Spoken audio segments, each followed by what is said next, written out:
Good morning, people of the car.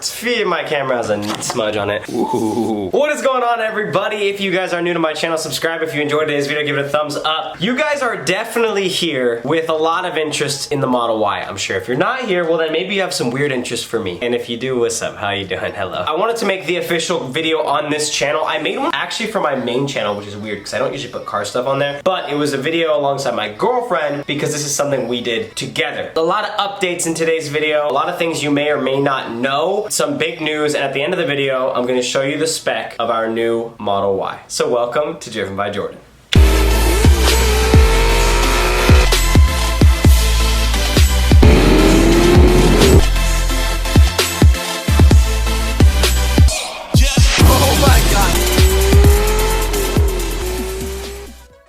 Tesla up. I'm staring at our spec of our Model Y. That's part of the news. Yes, me and my girlfriend have officially ordered a Tesla Model Y. We ordered it a couple weeks, maybe a month ago. Typically, it does take 6 months to a year. I don't think ours is gonna take any longer than a month. I honestly feel, especially with this whole situation right now, I hope you guys are staying healthy, keeping your distance from each other, staying indoors. I know a lot of Tesla orders are falling through. Even Model 3, Model X's, a lot of orders are falling through because people had ordered stuff and they're not in a position where they feel safe buying something, which is fine. I'm getting a call. I already figured we were gonna get ours much earlier than suspected because they were literally sending out Model Ys like crazy. And on top of that, they typically go for the higher end specs first. I'm gonna get into our spec, but I will say it's pretty much fully optioned. So I expect to get ours very, very soon. Ours is, I will tell you one thing, it's a white interior and I haven't seen them send out any white interiors yet. So hopefully in the first batch of white interiors, we get ours. I know the black interiors are more common, so we will see, but we're gonna get into that. Where we're gonna start with today. And sorry I'm sitting down. I know it's not like a car inspired video. My last video was at a track, a drift track, so this makes, you know what I'm saying, balance. Garage updates. The NSX is obviously here, very here. I still have not done anything specific to NSX. There are things that I'm doing behind the scenes that I cannot really tell you guys about, but just know that there will be more modifications on that car coming. It's just a matter of time, and especially with this whole virus situation, it's making it very hard. 2, where is the Golf? I feel like I've said nothing about the Golf on YouTube, but yet I've said certain things on social media. People are just like, wait, what? Wait, what? The Golf is currently at SSR Performance, the best,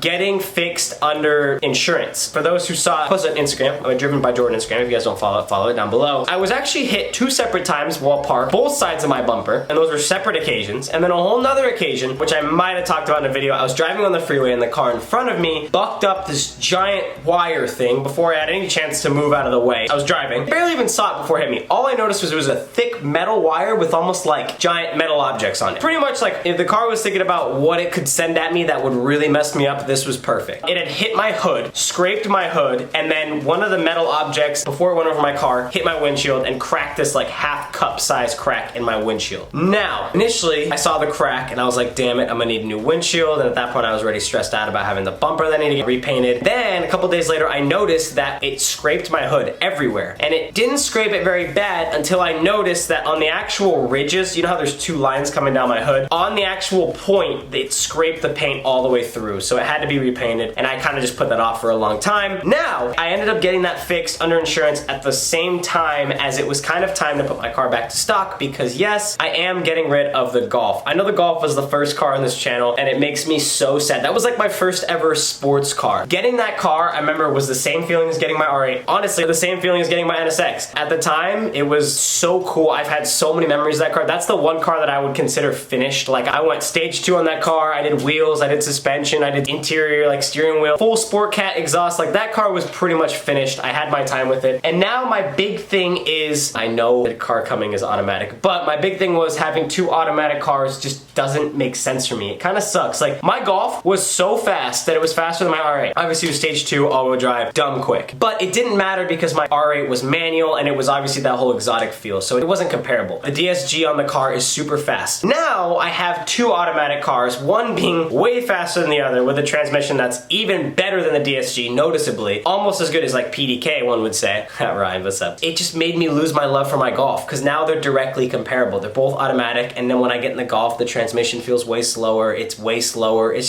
just different. I think I realized unless I get a Tesla, that was my reason I'm getting to it. A Tesla is just a convenient car. It's not even gonna be a car that I have for any sporty reason. Okay, that's the car me and my girlfriend are gonna get. We obviously did a Model Y because it's a big hatchback, a lot of room. So So that's the exception. But if it was up to me, without the exception, I would only have one manual, one automatic car. So if I ever get another daily again that's not the Tesla, it's probably gonna be manual unless my NSX ever gets swapped for something manual. So I figured it was time to put the Golf back to stock. So not only is the Golf at SSR for insurance work, so if you guys need insurance work, definitely go to SSR. Shaw's always like the homie. He has helped me so much in this situation. You guys know how much I love them. But I didn't actually know they did insurance work, and when I found that out, I was like, oh, here, take my car. And they've gotten it done literally like a week and a half somehow. And it's gonna go back to stock. So when we get the Golf back, there'll be a couple, maybe I'll film a video or two with it back to stock, unless the Model Y just comes ASAP. I just finished all the online work and everything, so now we really could get an email. I do potentially plan to trade in the Golf if for some reason we can get a good trade in either through Tesla or through another area. If I can't get it, that car, I'm probably not gonna lose a dime on. Like, that car I got for such a good deal. The Tornado Red Mark 7 Golf R did not depreciate. Since I got it for probably a couple grand under what it was worth, it literally has evened out, and I'm probably gonna sell it for what I bought it for. I'm gonna lose myself on tax, I'm sure, obviously, but at the end of the day, that was the only car I didn't buy to make money. Like, I literally bought that car and just made sure I got a good deal on it, and I did. So I'm really grateful for that. So I might trade it if I get the right price. I don't know. My girlfriend is driving now. I'm sure you guys have seen it on maybe my main Instagram, maybe not. My girlfriend is driving a lot. She's probably driven over 1,000 miles in the past like 3 weeks, which is pretty crazy. I never thought she was gonna drive, no offense, Jordan. I thought you were gonna Uber our kids to school. She's finally gonna get her license, which is amazing. I'm super happy for her, and she's actually a really, really good driver. I take partial credit. She's killing it, okay? She's currently in Michigan. She wanted a Tesla. She wanted a Model X. She had a frozen black 2018 750i that she literally had without having a license. She didn't even drive it. Don't ask me why. It was a ridiculous lease. She was able to get rid of that car, and she wanted a Tesla. The Model X is a really expensive car. It was like 110 for just a long range. I think the performance came out to like 120 or 125 or something absurd. Even finance on that was just ridiculous. It was almost the price that she was paying for her 750, and I was like, babe, you know what? I'm like, I want a Tesla. I'm thinking about selling my Golf. I'll sell my Golf. We'll go half. Whenever you need it, I'll just drive the NSX, and you're fine. That way there's no arguments there. Okay, cool. So we start looking at Model X's. Not bad, but once again, still expensive. Then I kind of just remembered, I had forgot about the car because I hadn't heard of it for a while. This is literally 3 weeks ago. Keep in mind, the Model Y delivery started 3 weeks ago. And that same day I got curious and looked up when Model Ys were actually arriving. Out of coincidence, this is like the first week we'd ever talked about actually buying a Tesla. That was the literal day before they were starting deliveries in America, which just made no sense. I was like, oh my God. So we went to the Tesla dealership in the mall, Tesla dealership, talked to the guy, cranked some numbers, and then I went in the car outside and literally spec'd out and ordered our Model Y. So yes, we have is it 2021 Model Y? I don't know what year these are. Maybe they're 2020 still. I don't know, but I'm gonna show you the spec right now. I'm literally just gonna film the computer. I have it up right now. I have it on editing on my manage section, and I'm like editing things as if I wanted to change them, but we're obviously not gonna change anything. So, spec reveal in 3, 2, okay, here's our spec.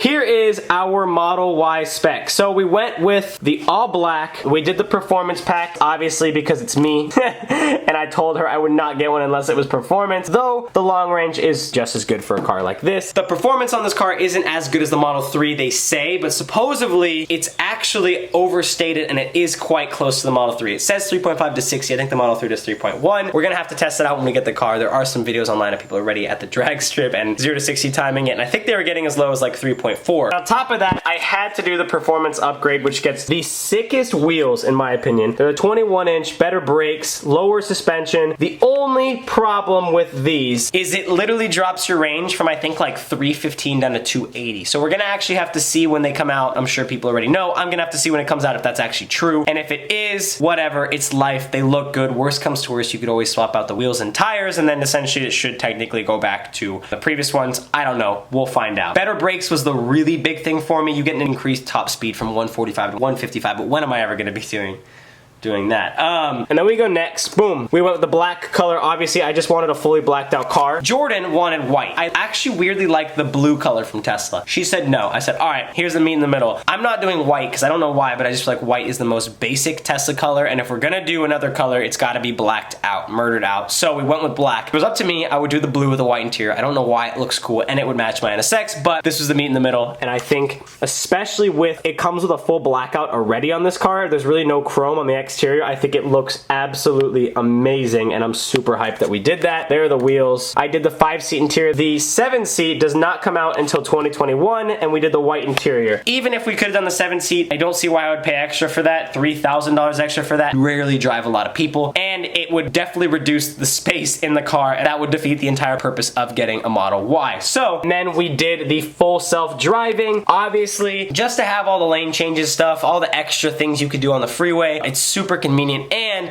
when they drop full auto self-driving, I will be ready. I think you don't get the full self-driving, or you can upgrade later, but it is more expensive, I think. So I was just gonna save the money now in hopes that full self-driving capability comes out very soon. Back. Here is our finished spec. We have a fully murdered out black with the performance pack and the performance upgrade added with a white interior, and I cannot be more excited. It's gonna be so nice to have a Tesla. We are gonna have to get used to the whole charging thing, but lucky for us, there is a couple charging stations around us, so it shouldn't be a problem. If it becomes a problem, we'll sell it. I don't know. That is gonna be the garage update for you guys. I know it's sad the Golf is leaving, but we are so excited to get the Model Y. Doug DeMuro just posted a video on the Model Y that I've been waiting for, so I'm literally gonna watch that right now. Then I need to go on a run. Actually, I'm gonna go on a run, then watch that. I'm excited. So if you guys don't know much about the Model Y, go read about it. If you're in the market for a Model X, I highly advise of you to at least look into the Model Y, because I like the Model X, but for the price you get so much more. This is a literal fully spec'd out Model Y, and our price obviously before tax is $69,900, so pretty much $70,000. That is almost half the price of a fully spec'd out Model X, and these are actually almost the same size, which is crazy. People expected these to be a lot smaller after seeing it during the reveal about a year ago, and when they're coming out, they are actually almost the same size, and I think they're a little wider than the Model X. I could be wrong, but from what I've seen, it seems like that. And just for the price, I mean, sure, you don't get the built-in screen to the dash, whatever. You don't get that sporty front end, but I actually like the newer look to this. There's definitely some parts of the Model X that you could tell are a little more dated, as the Model 3 is to the Model S. You can kind of tell the Model 3 is more modern and more simplistic. Look into it at least if you want one. I tell all my friends that. But sure, if you want to be bougie, you get the doors. The one thing I got so sad about was that we didn't get the doors. The doors are cool. Maybe they'll add an upgrade. Maybe the computer can somehow, I don't know. I love you guys. That is an update. I have a lot of car content planned. I'm gonna try to be back on a once-a-week schedule for right now. As soon as I have the official day of what day I'm gonna post, I will, but we are in quarantine, so it's a little hard to make car content, but I will try my best for you guys. I love you. Subscribe to the channel if you guys are new. Go check out my past couple videos, and I cannot wait to get our Tesla. Peace.